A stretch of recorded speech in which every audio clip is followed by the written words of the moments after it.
बिस्मिल्लाहिर्रहमानिर्रहीम। अस्सलाम वालेकुम स्टूडेंट्स। आज हम लोग करेंगे FSc part 2 physics chapter number 15 alternating current. और ये हमारे पास है federal and KPK board students के लिए।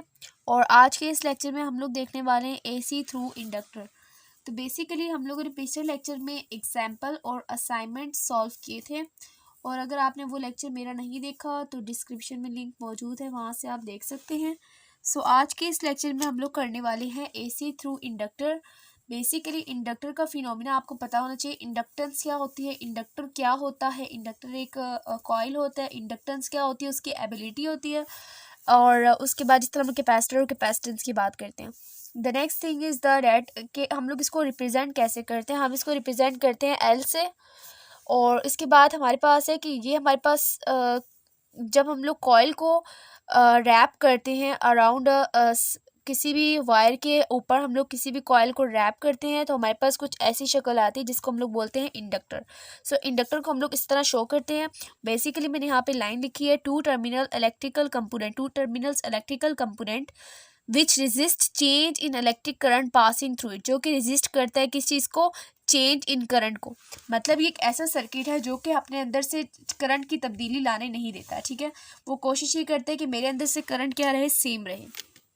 Now next thing is the, क्या आपको पता होना चाहिए जो मैंने ये येलो बॉक्स के अंदर डाला हुआ है, ये मेरे पास क्या है, ये साइड बॉक्स इंफॉर्मेशन है जो कि आप लोगों के लिए बहुत ही लाजमी और ज़रूरी है, ठीक है।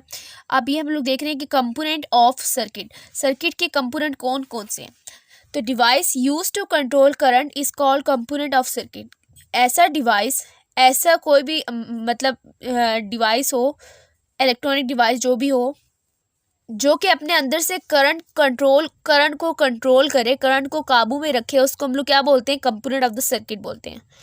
सो डीसी सर्किट में सिर्फ एक ही करंट कंट्रोल करने वाली एक डिवाइस है जिसको हम लोग बोलते हैं रजिस्टर, जबकि एसी सर्किट में 3 सर्किट कंपोनेंट्स है जो कि करंट को कंट्रोल करते हैं, जिसमें हमारे पास है register, inductor and last one is a capacitor.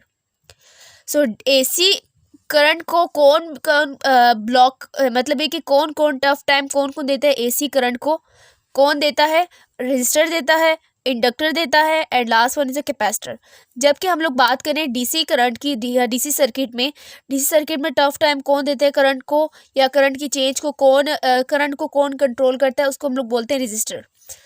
सो इससे आपको क्या पता चला कि जब भी हम लोग एसी लगाएंगे ना, जब भी हम लोग अल्टरनेटिंग करंट प्रोवाइड करेंगे किसी भी सर्किट में, सो उससे होता क्या है कि रजिस्टर भी ज़्यादा से ज़्यादा नखरे करेगा, इंडक्टर भी करेगा और कैपेसिटर भी करेगा, और क्या करेंगे कि करंट को कंट्रोल में रखेंगे और करंट को बेकाबू नहीं होने देंगे।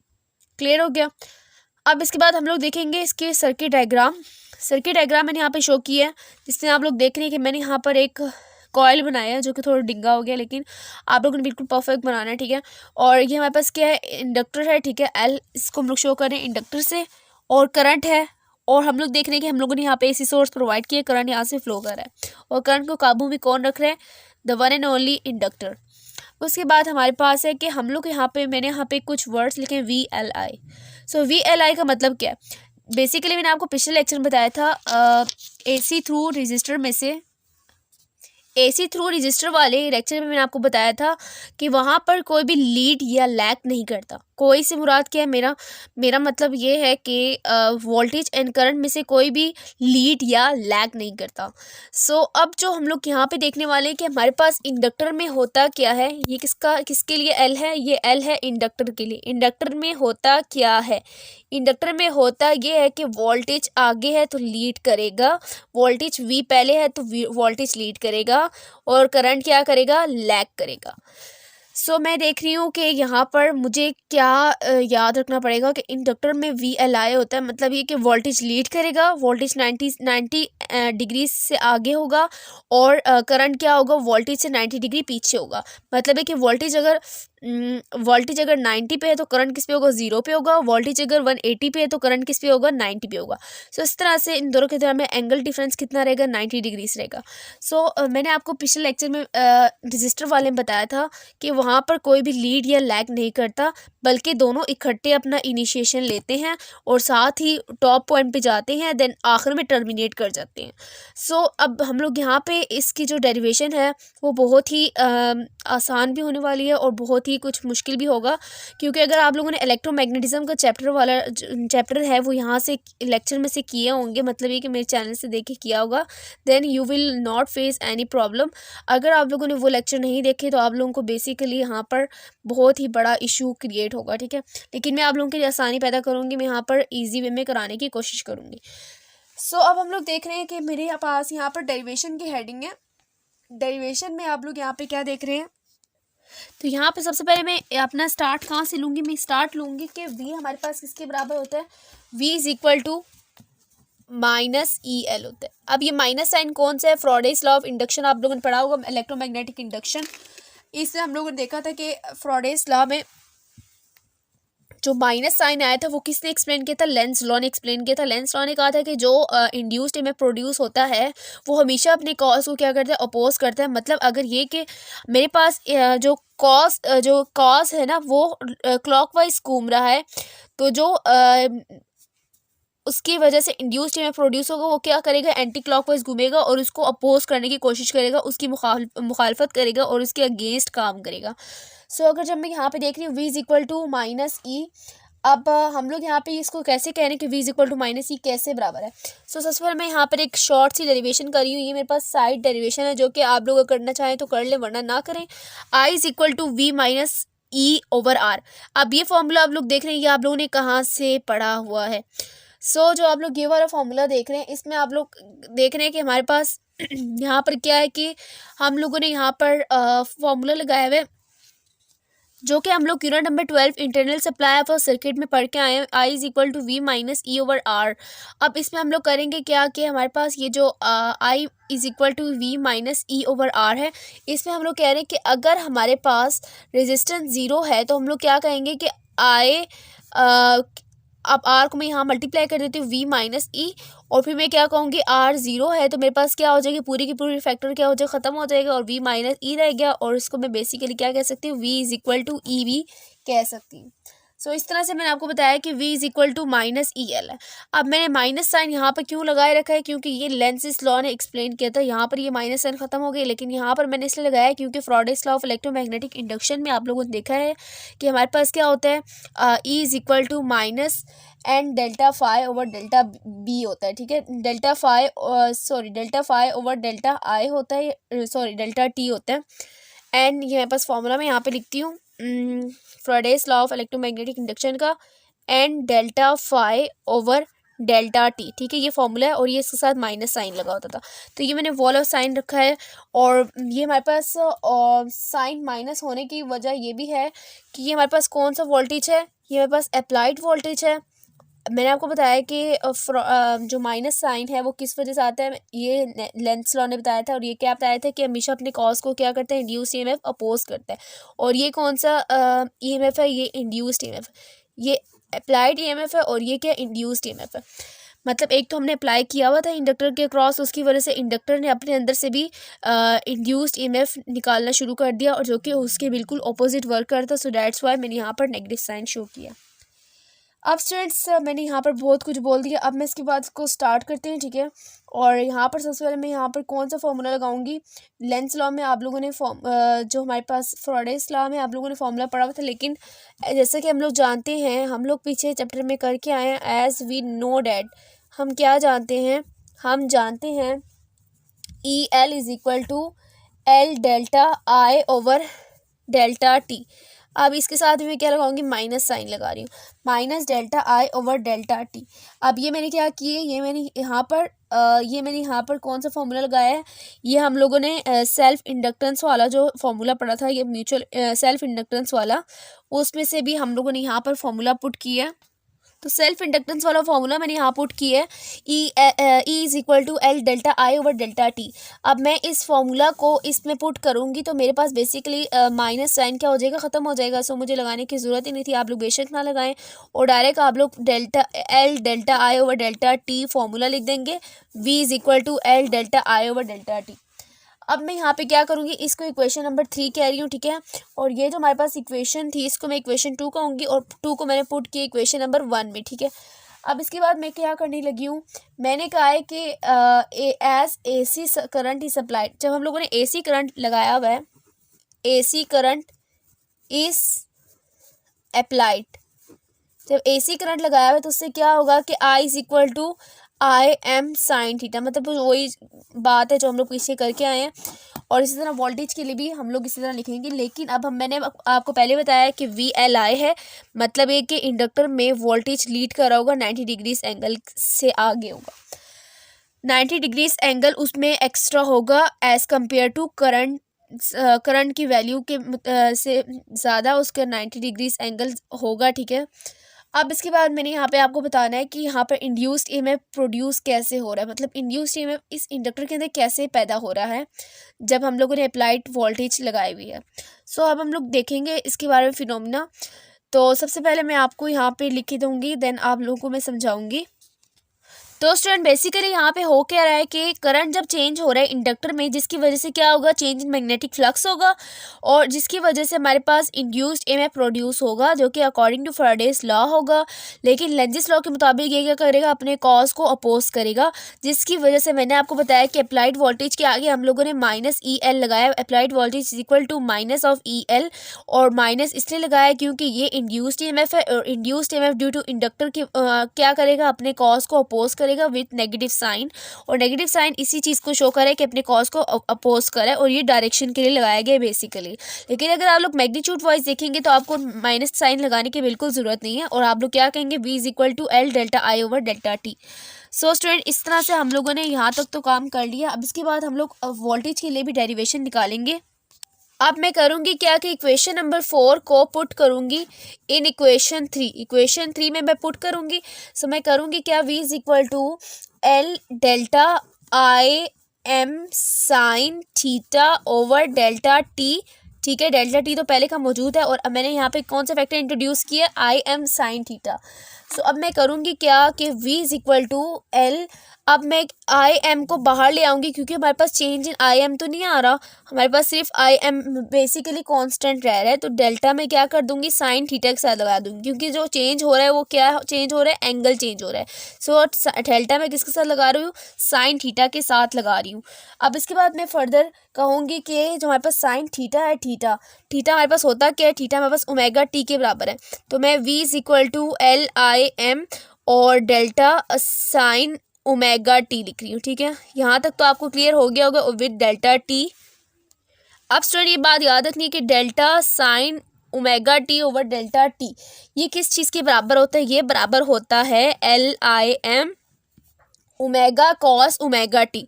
अब ये जो है ना, ये बेसिकली इंजीनियरिंग के स्टूडेंट यानी मैथ्स के स्टूडेंट पढ़ेंगे कि ये डेरिवेशन आती कैसे, बट मेडिकल के स्टूडेंट्स के लिए ये काफ़ी है कि ये हमारे पास किसके बराबर होता है, delta sine omega T over delta T omega cos omega T के बराबर होता है।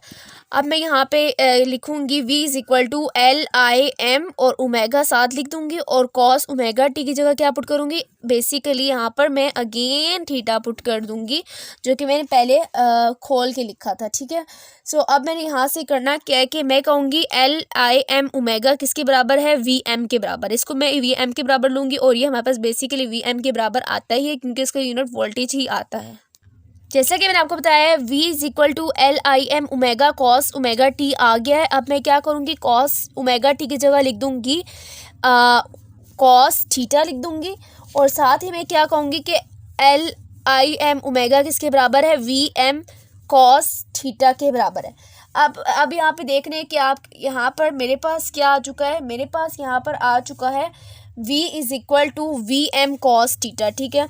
वी एम कॉस थीटा आ गया। अब मैं कहूँगी कि कॉस थीटा मेरे पास किसके बराबर है। बेसिकली मुझे यहाँ पर कॉस का फैक्टर नहीं चाहिए, क्यों? क्योंकि हम लोगों ने पढ़ा है I is equal to I M sine theta, दोनों को हम लोग साइन में रखेंगे और ये मेरे पास साइन में पहले का मौजूद है, तो मैं कॉस को भी साइन में कन्वर्ट करने के लिए कॉस थीटा को मैं कहूँगी कि किसके बराबर होता है, ये साइन थीटा में जब 90 को ऐड करेंगे तो हमारे पास क्या आता है, कॉस थीटा आता है। इस फैक्टर को अब मैं यहाँ पर ऐड कर दूंगी कि मैं यहाँ पर इसकी जगह साइन थीटा प्लस 90 लिख दूंगी। v is equal to V M आ गया और साथ में साइन थीटा प्लस 90 डिग्री से आ गया। इससे आपको क्या पता चल रहा है, इससे आपको ये पता चल रहा है कि वोल्टेज इंडक्टर के केस में लीड कर रहा होगा, ठीक है। वोल्टेज लीड कर रहा है with 90 degrees, voltage lead with angle 90 degrees. So इस तरह से आपने बताया कि I is equal to I M sine theta है और v is equal to V M sine theta plus T है। आई एम साइन थीटा है और v is equal to V M sine theta plus 90 degrees है। Now student phase diagram आप लोग यहाँ पे देख रहे हैं। फेज डायग्राम में आप लोग यहाँ पे देख रहे हैं कि हमारे पास यहाँ पर वोल्टेज किस पे है, मैक्सिमम पॉइंट यानी 90 डिग्रीज कह सकते हैं, यहाँ पे 270 कहते हैं, ठीक है। और ये हमारे पास किस पे है, अगर ये 270 ये 90 पे कहेंगे तो इसको मैं क्या इस पे कहूँगी, 0 पे कहूँगी। अगर इसको मैं 270 कह रही हूँ तो उसको मैं क्या कहूँगी, 180 डिग्रीज कहूँगी, ठीक है। तो इस तरह से मेरे पास क्या आ रहा है कि दोनों में क्या आ रहा है, डिफरेंस आ रहा है। और मैं देख रही हूँ कि दोनों में डिफरेंस कितने का है, 90 डिग्रीज का है। करंट अगर 0 पे था, मतलब करंट अगर अपना स्टार्ट ले रहा था तो उस वक्त वोल्टेज कहाँ पे पहुंचा हुआ था, 90 पे पहुंचा हुआ था। और इस तरह से पता चला है कि यहाँ पर वोल्टेज लीड करता है, इंडक्टर में करंट लैग करता है, ठीक है। VLI वाला फॉर्मूला आप लोगों ने याद रखना है। सो इस तरह से मैंने आपको ये बता दिया। और ये अबव द फेस है, मतलब ये कि दोनों अभी इसमें करंट ने अपने इनिशिएशन किया था तो वोल्टेज पहले का ही मौजूद था ऊपर मैक्सिमम पॉइंट पे। इस तरह से आप लोग अब नेक्स्ट देखेंगे इंडक्टिव रिएक्टेंस। इंडक्टिव रिएक्टेंस होता क्या है, तो अगर आपने अभी तक चैनल को सब्सक्राइब नहीं किया तो लाजमी सब्सक्राइब करें और बेल आइकन लाजमी प्रेस करें। और इसके बाद हम लोग अब नेक्स्ट टॉपिक देखते हैं जो कि इंडक्टिव रिएक्टेंस है। स्टूडेंट आप लोगों ने पढ़ा हुआ है, जब भी रेजिस्टेंस कोई भी रेजिस्टिविटी शो करता है, मतलब है कि रेजिस्टेंस अगर रुकावट शो करेगा तो उसको हम लोग क्या बोलते हैं, रेजिस्टेंस बोलते हैं। रेजिस्टेंस क्या होता है, रुकावट जो रेजिस्टर शो करता है, ठीक है। रेजिस्टर अगर रुकावट शो करेगा तो उसको क्या बोलूँगी, रेजिस्टेंस बोलूँगी। और अगर इंडक्टर रुकावट शो करेगा तो उसको मैं क्या बोलूँगी, इंडक्टिव रिएक्टेंस बोलूँगी, ठीक है। मतलब उसको मैं क्या बोलूँगी, रिएक्टेंस बोलूँगी।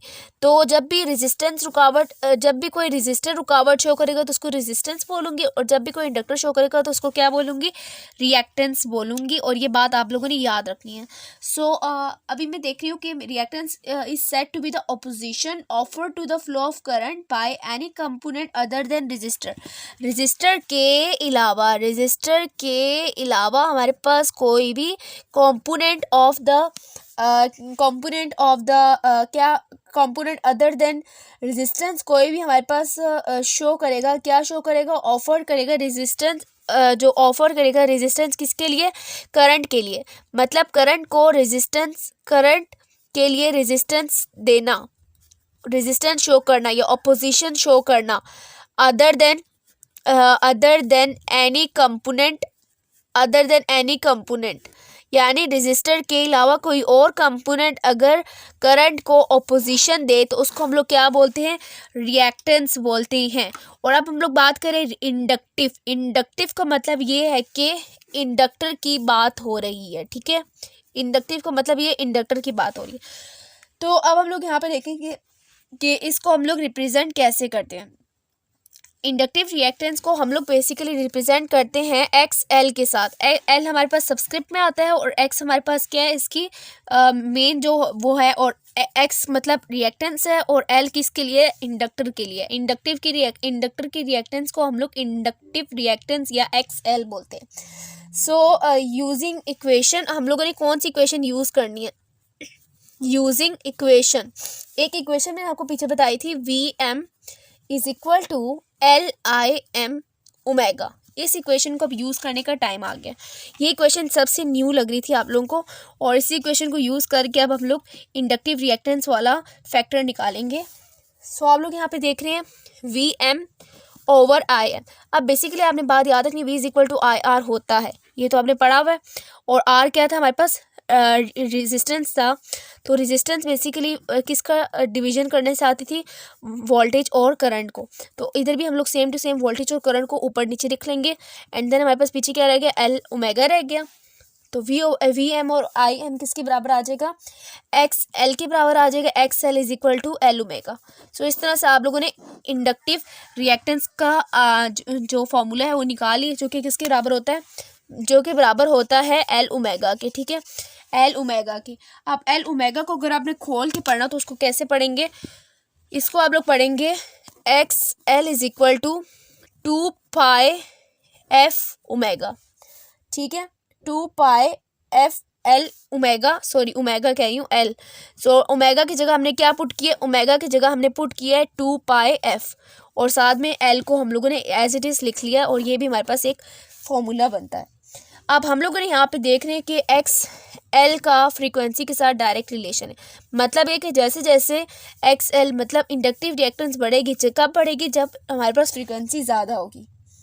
तो हाई फ्रीक्वेंसी ऑफ एसी में हमारे पास होता क्या है कि हमारे पास ज़्यादा से ज़्यादा क्या होंगी, नंबर ऑफ़ वेव्स पास करेंगी। और इसी तरह से जब हमारे पास लो फ्रीक्वेंसी होगी, लो फ्रीक्वेंसी पे ये हमारे पास क्या हाई फ्रीक्वेंसी है, और यहाँ पास क्या है मेरी राइट साइड पे लो फ्रीक्वेंसी है। लो फ्रीक्वेंसी पे हमारे पास क्या होगा, हमारे पास नंबर ऑफ़ वेव्स भी कम पास करेंगे क्योंकि फ्रीक्वेंसी कम है। सो हमारे पास कम से कम वेव्स फॉर्म होंगी। सो इस तरह से हम लोगों ने ये बात बता दी है। अब इसके बाद हम लोग पढ़ेंगे कि पावर कैसे हम लोग डिसिपेट करते हैं इंडक्टर के अक्रॉस, पावर थ्रू इंडक्टर। उससे पहले आपको एक छोटा सा पॉइंट पता होना चाहिए कि वोल्टेज हमेशा ऊपर रहेगा और करंट हमेशा इस तरह से होगा। ठीक है, मतलब है कि दोनों के दाम डिफरेंस कितना होगा, 90 का होगा, और करंट हमेशा वोल्टेज से नीचे ही रहेगा। और इसी तरह से अगर मैं बनाना चाहूँ, किस तरह से बनाएं, अगर मैं इस तरह से बनाऊँ, ये मेरे पास क्या होगा, ये मेरे पास होगा वोल्टेज, और ये क्या होगा, करंट। अब नीचे से ऊपर की तरफ आ रहे हैं ना, इस तरह से घूम के। सो वोल्टेज पहले ऊपर पहुंचा होगा और करंट क्या होगा, अभी नीचे होगा, उनकी तरह में डिफरेंस कितना होगा, तब भी 90 ही होगा। तो पावर को देखेंगे। ठीक है स्टूडेंट्स, आप लोग पावर थ्रू इंडक्टर के लिए फॉर्मूला पढ़ेंगे, V is equal to V I. और V आप लोग पढ़ चुके हैं, V किसके बराबर होता है, V होता है V होता है V M sine theta plus 90 degrees. और इसी तरह से हम लोग इसको अगर क्लोज करके लिखना चाहें तो वी एम कॉस थीटा हो जाएगा। ठीक है, तो वी एम कॉस थीटा के बराबर होता है वोल्टेज। और जबकि हम लोग करंट के बारे में देखें तो करंट होता है आई एम साइन थीटा होता है। सो अब हम लोग यहाँ पे करेंगे क्या कि पावर के फैक्टर में वोल्टेज को इंट्रोड्यूस करेंगे वी एम कॉस थीटा के नाम से, और करंट को इंट्रोड्यूस करेंगे आई एम साइन थीटा के फैक्टर से। ठीक है, अब इन दोनों को हम लोग सॉल्व करेंगे तो वी एम आई एम आ जाएगा, और साथ में कॉस थीटा और साइन थीटा आ जाएगा। तो ये तो आपने निकाल लिया, बस इसको यहाँ ही तक करेंगे। देन आप लोग देख रहे हैं कि वोल्टेज जो है वो कॉस से शो किया जा रहा है। कॉस का मतलब ये कि जो ग्राफ बनेगा वो मैक्सिमम से बनेगा, मतलब 90 डिग्री से। सो आप लोग यहाँ पे देख रहे हैं कि ये जो हमारे पास ब्लू कलर वाला ग्राफ है वो किसके लिए, वोल्टेज के लिए, और जो ब्लैक कलर में वो किसके लिए, करंट के लिए। ठीक है, तो वोल्टेज अपना इनिशिएट कहाँ से कर रहा है, मैक्सिमम से करें, क्योंकि उसका फैक्टर क्या था, कॉस था, जबकि करंट का था क्या था, साइन था, और ये हमारे पास एंगल के दरमियान में बन रहा है। तो अब हम लोग देख रहे हैं कि जब करंट इस तरह से हम लोगों ने एक करंट की एक वेव फॉर्म यहाँ तक फुल बनाई है, तो वोल्टेज की कहाँ तक बनेगी, वो भी यहाँ तक बनेगी। मतलब इसका मैक्सिमम से स्टार्ट होता है मैक्सिमम पे, और इसका मिनिमम से स्टार्ट होता है मिनिमम पे आकर इसका एक कंप्लीट साइकिल बनेगा। अब हम लोग देख रहे हैं कि हम लोग इसको पार्ट में डिवाइड कर दिया, और ये वो पार्ट है, first part is that part जिसमें हमारे पास वोल्टेज भी पॉजिटिव है और क्या है, करंट भी पॉजिटिव है। ठीक है, ये बात याद रखनी है। सो इसमें हमारे पास क्या होगा, power is supplied from source to inductor. ये वो टाइम है जब हमारे पास पावर कहाँ से कहाँ जा रही है, सोर्स से सिंक की तरफ जा रही है, फिर इंडक्टर की तरफ जा रही है। और सेकेंड क्वार्टर साइकिल वो है, सेकेंड जो क्वार्टर है साइकिल का, वो पार्ट है जब हमारे पास वोल्टेज क्या है, नेगेटिव है, और करंट भी क्या है, करंट भी हमारे पास, करंट क्या है, पॉजिटिव है। ठीक है, करंट हमारे पास पॉजिटिव है। यहाँ पे आप लोग देख सकते हैं करंट हमारे पास पॉजिटिव ऊपर की तरफ है, और वोल्टेज क्या है, नीचे की तरफ है। अब थर्ड पार्ट हमारे पास वो पार्ट है जो हमारे पास वोल्टेज क्या है, नेगेटिव है, करंट क्या है हमारे पास, वो भी नेगेटिव है। दोनों हमारे पास नीचे हैं, डाउन टू द जो ओरिजिन लाइन से नीचे हैं, सो हम लोग कहेंगे दोनों नेगेटिव हैं। अब हम लोग यहाँ पे देख रहे हैं कि सेकंड पार्ट में हमारे पास एक वोल्टेज नेगेटिव है और करंट क्या है, पॉजिटिव है। So power is given back from inductor to source. तो पावर यहाँ पे क्या हो रहा है कि पावर यहाँ से इंडक्टर किसको दे रहा है, वापस सोर्स को दे रहा है। यहाँ पे क्या हो रहा था, सोर्स से इंडक्टर की तरफ आ रहा था। अब इस तरह थर्ड में हम लोग देख रहे हैं कि दोबारा से सोर्स से इंडक्टर में जा रहा है। ठीक है, थर्ड में हमारे पास क्या दोनों नेगेटिव है, तो हम लोग कहेंगे दोबारा से सोर्स से इंडक्टर में जा रहा है, क्योंकि नेगेटिव नेगेटिव आपस में एक दूसरे को क्या बना देंगे, पॉजिटिव बना देंगे। अब इसके बाद फोर्थ पार्ट वो पार्ट है जब हमारे पास वोल्टेज पॉजिटिव है और करंट भी क्या है, नेगेटिव है। करंट क्या है, नेगेटिव है। सो इसमें हमारे पास होता है क्या है कि पावर जाता है इंडक्टर से किसकी तरफ, सोर्स की तरफ। ठीक है, इंडक्टर से किसकी तरफ, सोर्स की तरफ जाता है। तो इस तरह से हम लोग देख रहे हैं कि इस तरह से हमारे पास पावर की डिसिपेशन हो रही थी अक्रॉस द साइकिल। और इसके बाद हम लोग देखेंगे एवरेज पावर। ये तो हमने आम इंस्टेंटेनियस पावर पढ़ी थी, अब हम लोग देखेंगे एवरेज पावर, वो हम लोग कैसे निकालते हैं वो भी देखेंगे। तो इससे पहले आपको पता होना चाहिए कि जब हम लोग डीसी का केस पढ़ते हैं, मतलब डायरेक्ट करंट सर्किट में हम लोग देखते हैं, जब हम लोग डीसी सोर्स अप्लाई किया होता है तो उसमें इंडक्टिव रिएक्टेंस एक्सएल क्या होता है, ज़ीरो होता है।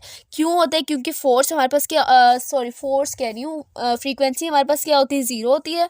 फ्रीक्वेंसी हमारे पास डीसी करंट बेसिकली बोलते हैं किससे, जिसमें हमारे पास डायरेक्टली करंट फ्लो कर रहा हो, कोई भी हमारे पास वेव्स नहीं बनती। ठीक है, डायरेक्ट करंट में कोई वेव नहीं बनती, हमारे पास डायरेक्ट करंट होता है। मतलब ये कि कोई भी फ्रीक्वेंसी हमें शो नहीं हो रही होती। सो फ्रीक्वेंसी हमारे पास जीरो होगी तो एक्सएल भी क्या हो जाएगा, जीरो हो जाएगा। It does not produce back EMF in inductor.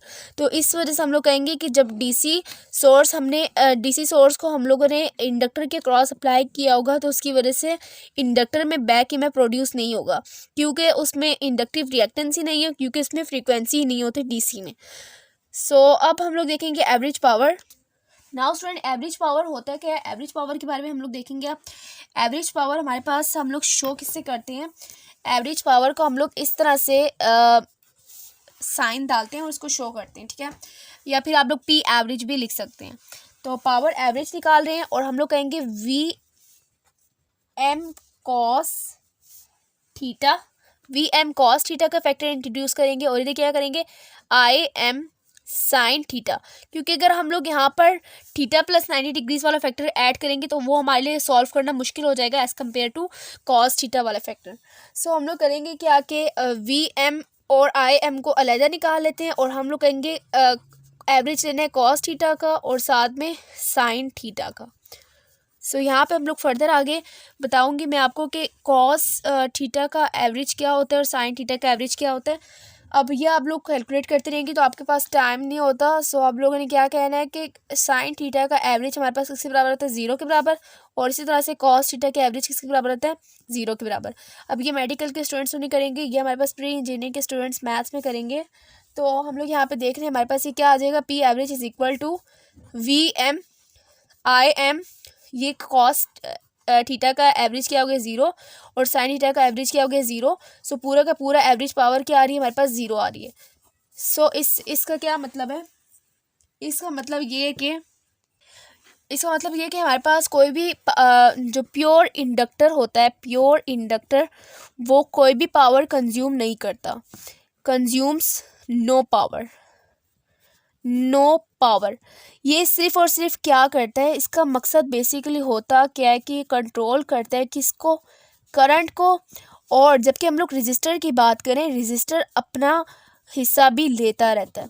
So register करता क्या है कि ये पावर ज़्यादा लॉस करता है। मतलब ये कि रजिस्टर में मैक्सिमम पावर लॉसेस होती हैं, मैक्सिमम पावर लॉस होती है। और साथ ही हमारे पास सेकंड काम होता क्या है कि हमारे पास जो एवरेज पावर आती है वो क्या आती है, IRMS VRMS, और इसमें एवरेज पावर क्या आती है, ज़ीरो आती है। मतलब अपना कोई भी हिस्सा नहीं लेता। इसके बाद जो हमारे पास है वो चोक कॉइल है। चोक कॉइल होता क्या है, choke is a coil which consist of thick copper wire wound closely in a large number of turns over a soft iron laminated core. Choke एक कॉइल होता है जो कि बहुत ही मोटे मोटे कॉपर वायर से बना होता है, जिसको वाउंड किया जाता है, मतलब जिसको लपेटा जाता है क्लोजली, मतलब उसको उसके दरम्यान में गैप्स नहीं होते, और बहुत ही लार्ज नंबर ऑफ टर्न्स होती है उसके पास, जो कि हम लोग सॉफ्ट लेमिनेटेड आयरन कोर के ऊपर लपेटते जाते हैं। इट ऑफर्स हाई रिएक्टेंस, जो कि हाई रिएक्टेंस ऑफर करता है हाई फ्रीक्वेंसी में, मतलब इसके पास जो ऑपोजिशन टू करंट होती है वो ज़्यादा होती है, frequencies above a certain frequency range without appreciable limiting the flow of current, मतलब ये कि ये करंट की फ्लो को लिमिट नहीं करता। इन एसी सर्किट में होता क्या है कि choke is use to limit the current with minimum energy loss. Choke को यूज़ किया जाता है ताकि लिमिट करे करंट को, ताकि कम से कम लॉस हो सके एनर्जी के। इट्स रिएक्टेंस इज एक्सएल, इसकी रिएक्टेंस को हम लोग एक्सएल से शो करते हैं, जो कि हमने इंडक्टिव रिएक्टेंस बोला है। इंडक्टिव रिएक्टेंस को ये असल में चौक कॉइल बोल सकते हैं। And is a large at high frequency, और ये फ्रीक्वेंसी के साथ डायरेक्ट रिलेशन रखता है, और इसकी वैल्यू बढ़ती जाती है जब जब हमारे पास फ्रीक्वेंसी बढ़ती है। तो in general a choke is use to prevent electric signals, इसको इलेक्ट्रिक सिग्नल प्रिवेंट से इसको यूज़ किया जाता है ताकि इलेक्ट्रिक सिग्नल से हम लोग बचे जा सकें अलॉन्ग अनडिजायर्ड पाथ्स। मतलब अगर कोई भी हमारे पास कोई भी पाथ है तो उसमें से हम लोगों ने एक जो हमें ज़रूरत नहीं, हमारी ज़रूरत के बगैर के जो पाथ्स हैं उसमें से हम लोगों ने करंट को फ्लो को रुकवाना है, तो हम लोग क्या यूज़ करेंगे, चौक को यूज़ करते हैं। तो choke is used as a filter in power supply to prevent ripples. अब आप लोग देख रहे हैं हमारे पास जब भी हम लोग एसी सप्लाई में बनाते हैं वो कुछ ऐसा बनता है, देन हम लोग फ़िल्टर लगाएंगे, फ़िल्टर से क्या होगा, थोड़े थोड़े जो रिपल्स है वो ख़त्म होंगे, देन अगेन हम लोग फ़िल्टर अप्लाई करेंगे, तो फ़िल्टर से क्या होगा, बिल्कुल हमारे पास डीसी करंट मिलना शुरू हो जाएगा। It also prevents unwanted signals to enter other parts of the circuits. ये जो अनवांटेड सिग्नल्स है, मतलब जो हमें ज़रूरत ही नहीं है, उसको हम लोग ये जो चौक है वो दूसरे तमाम पार्ट्स में जाने से भी रोकता है, सर्किट्स के दूसरे पार्ट्स में भी। जैसे कि रेडियो फ्रीक्वेंसी चौक है, prevent radio frequency signals from entering audio frequency circuit. Radio frequency जो चौक है वो किस चीज़ को रोकता है कि रेडियो फ्रीक्वेंसी की जो सिग्नल्स है वो ऑडियो फ्रीक्वेंसी सर्किट में ना जा सकें। दस undesired signals and noise can be attenuated. तो इस तरह से हम लोग अनडिजायर्ड सिग्नल्स और जो शोर वगैरह है उसको कम कर सकते हैं, और उसको हम लोग बिल्कुल ही ख़त्म कर सकते हैं with the help of chalk. सो मैं यहाँ पे एक थोड़ा सा पॉइंट आपको बताना चाहती हूँ कि यहाँ पे मेरे पास अगर कोई भी एसी सर्किट से हमें करंट के जो ग्राफ है वो कुछ ऐसा मिला है, एसी करंट ऐसा मिला है, तो हम लोग यहाँ पे क्या करेंगे, फ़िल्टर अप्लाई करेंगे। फ़िल्टर हम लोग इंडक्टर को भी कह सकते हैं। देन हम लोग क्या करेंगे, दोबारा से फ़िल्टर अप्लाई करते तो हम लोग देखते हैं हमारे पास जो ग्राफ बनता है वो कुछ ऐसे बनता है। देन हम लोग अगेन क्या करते हैं, फ़िल्टर अप्लाई करते हैं और इस जो वेव फॉर्म को दोबारा से हम लोग ख़त्म करने की कोशिश करते हैं, और इसको डायरेक्ट करंट बनाने की कोशिश में हम लोग दोबारा से फ़िल्टर अप्लाई करेंगे, तो हमारे पास रिपल्स इस तरह से बनने शुरू हो जाएगी। देन अगेन लास्टली हम लोग फ़िल्टर अप्लाई करेंगे तो हमारे पास कुछ हद तक बैटरी आ जाएगी, हमारे पास स्ट्रेट लाइन में करंट यूनी डायरेक्शनल करंट मिलना शुरू हो जाएगा। तो बेसिकली हमारा जो पर्पस था वो हम लोगों ने बाई डायरेक्शनल से यूनी डायरेक्शनल करंट बनाया with the help of filter. और ये फ़िल्टर का काम कौन करता है, फ़िल्टर का काम करता है चोक कॉइल फ़िल्टर का काम करता है, और हमारे पास एक unidirectional flow of current हमें मिल जाता है ईजीली। सो ये था हमारा आज का लेक्चर, और इंशाल्लाह नेक्स्ट लेक्चर में हम लोग करेंगे एग्जाम्पल 15.2 एंड एग्जाम्पल 15.3 असाइनमेंट भी है 15.2, वो भी हम लोग साथ करेंगे इंशाल्लाह। तो मिलते हैं नेक्स्ट लेक्चर में, और अगर अभी तक आपने चैनल को सब्सक्राइब नहीं किया तो लाजमी सब्सक्राइब करें और बेल आइकन लाजमी प्रेस करें, और दूसरों के साथ लाजमी शेयर करें।